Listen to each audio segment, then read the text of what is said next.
The building that has made the greatest impression on me is actually not a single building, but the industrial landscape of the Northeast United States. I am moved by things like the pre-Civil War dry dock at the Brooklyn Navy Yard, by the loft buildings where they used to manufacture textiles in New Bedford.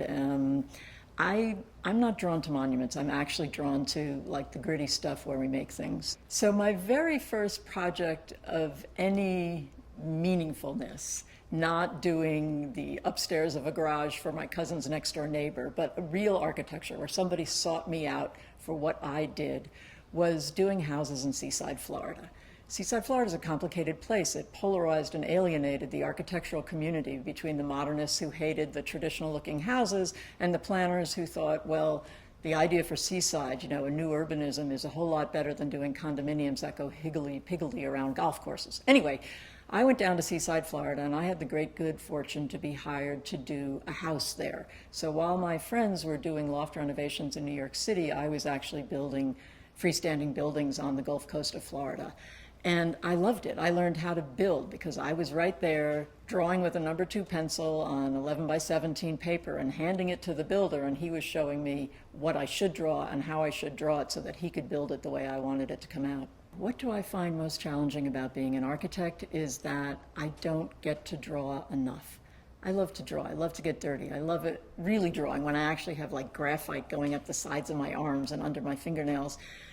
And I don't get to do that enough. And this isn't about technology or not technology. It's about the fact that there are so many meetings, so many conversations, so many visits to site and the testing and touching of materials, that the true part of it that I really love, which is kind of getting dirty, making a drawing, I hardly get to do enough.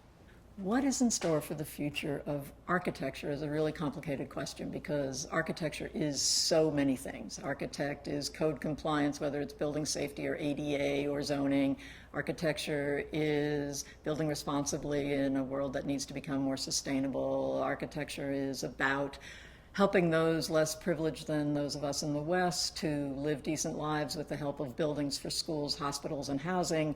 All of those things are architecture. And then, of course, there's the big kind of capital A architecture, which is what does it look like? What's the next sort of starchitect building that's going to make a person and a place famous and important? So, question is hard because architecture is so many things.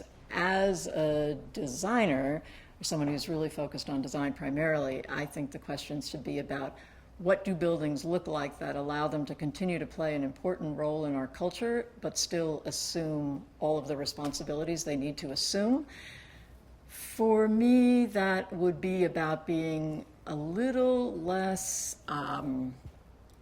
boisterous and ostentatious and a little more understated to let other creative human endeavors shine in front of buildings.